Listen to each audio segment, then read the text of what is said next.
A lot of people think that to have some fun bush flying you need to have big engine aeroplane and big tyres, and which the Scout is about halfway to that criteria. It's got the 180 horse 360 Lycoming and the big-ish tyres, but I'm going to put the bigger ones on it later on. But I thought I'd show you that you don't always have to have big horsepower and big tyres to be able to do some short field fun.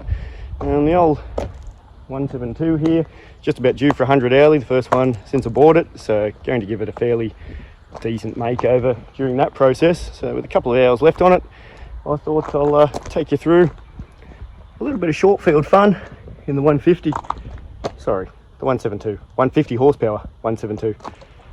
So we'll do a quick pre-flight, we'll jump in and go.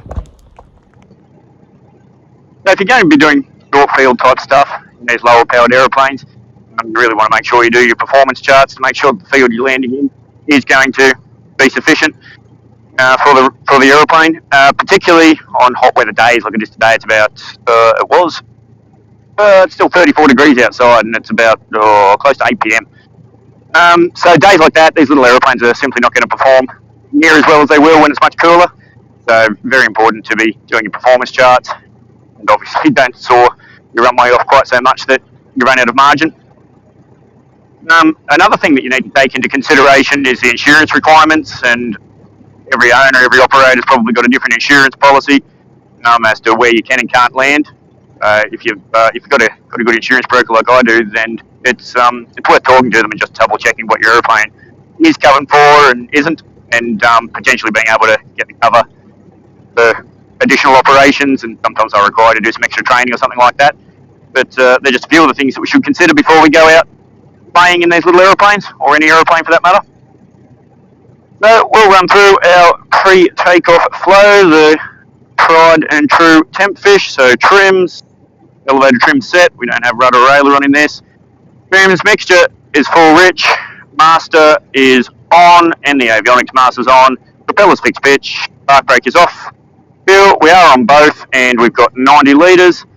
Flaps set 0. However, for a short field takeoff, which we'll do a practice short field takeoff out of this big long runway, just for a practice one before we head off to any shorter strips, we're going to take the recommended 10 degrees of flap that the 172 handbook says. The fuel flap instruments, we'll set our DI to our compass, set the heading bug to runway heading, and that's about all we've got to set. I've already set the altimeters. Instrument switches, so we've got all our lights turned on. We'll turn our landing light on now as well. I like as many lights as I can blaring when we're in the circuit area for traffic and birds and trying to make things see us.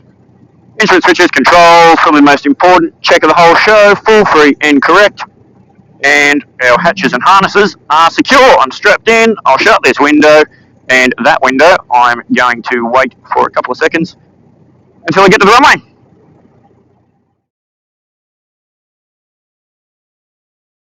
There. All right, Kevin.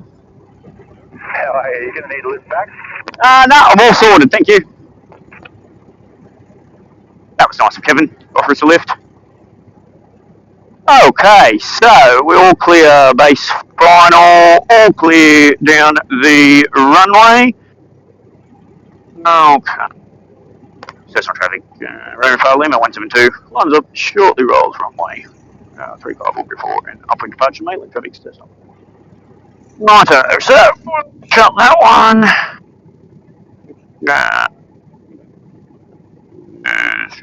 Trims traffic, that's all set. So to simulate our pretend short field, oh look at that, Kevin turned the lights on for us and everything, that's lovely. We're going to hold the brakes and bring the power up to full before we release. Now when I do that, I'm not sure if you can see there or not, but I'll hold the stick almost all the way back, and that's so that as it starts to hunker down, it's not getting the prop into the dirt. So holding the brakes, smoothly coming up to full power. As we get to full power, there we go, you can feel it start to knuckle down a bit. Listen to all those 140 very worn out horses. Okay, SP1's alive, SP2's alive, water pressure's good, RPM's good. So I've still got that back pressure in. That's so that it takes the weight off the nose wheel nice and early. As it pops, I'm releasing the back pressure so that I'm actually pushing slightly forward as we get airborne like that. And that's twofold. it means that as we get airborne at a very slow speed because we've got the flap out, we're also gaining a bit of energy as we get airborne. But also, if we start the engine, we're pointing the right direction and pushing the right way back onto the runway.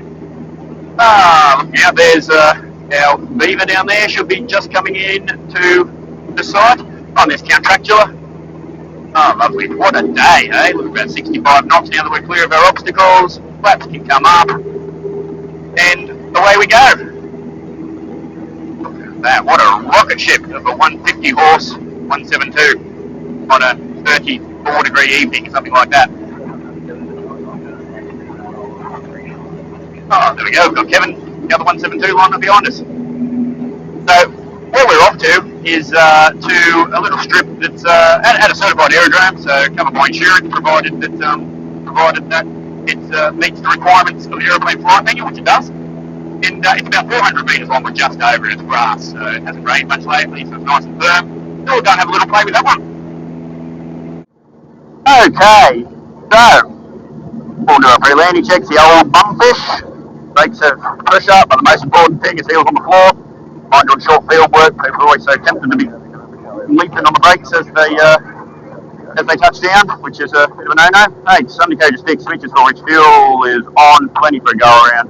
Instruments, pretty much the same. Switches, got all lights on, hatches, harnesses secure. Okay, so approaching the base turn, we'll go the carbide on. And with short field work, clear right, centre and left, we'll give a call. Road Maitland, Road Parley, 172 to base, runway 18, attrition 36.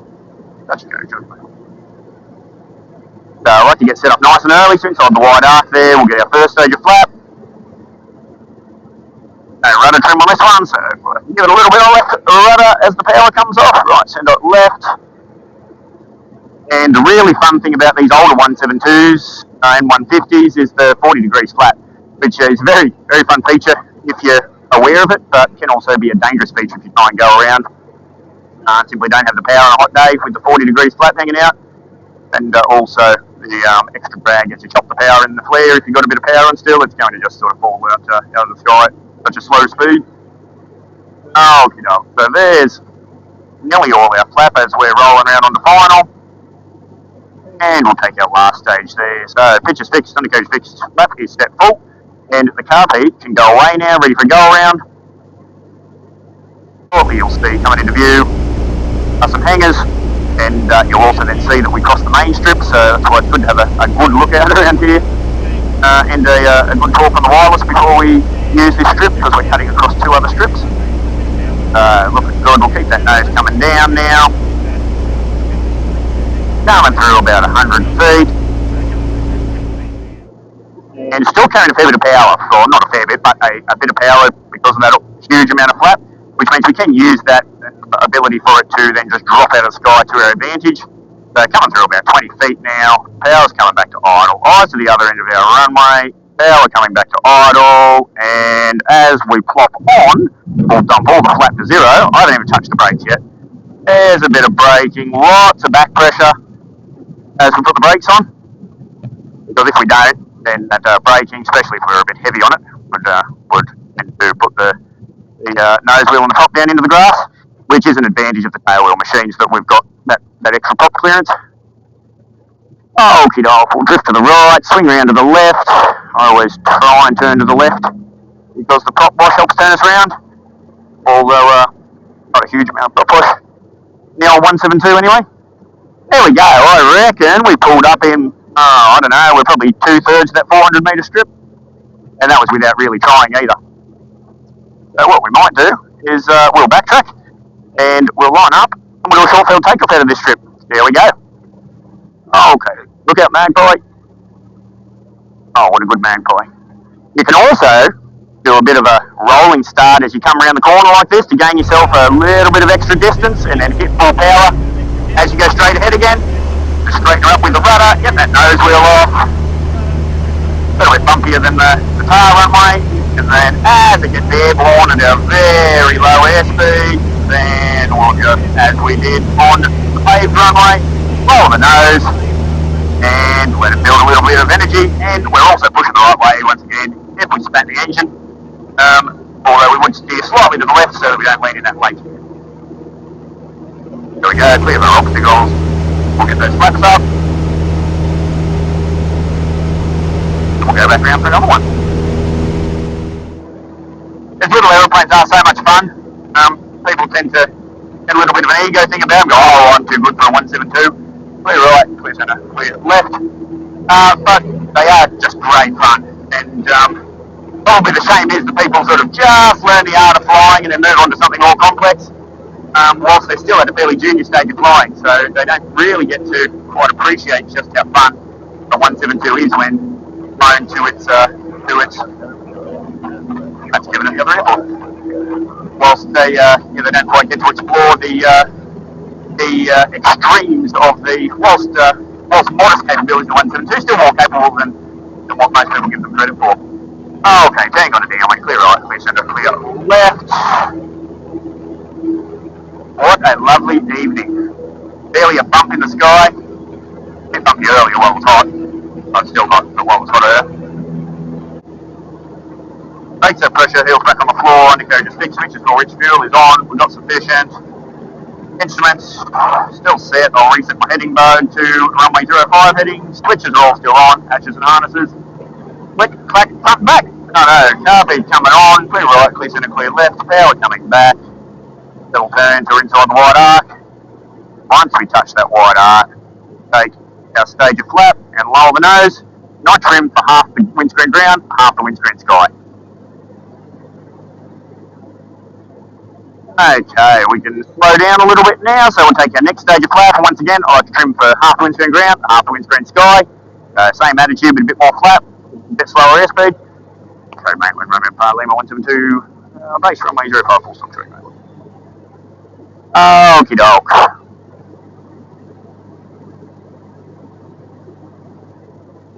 Right, centre left.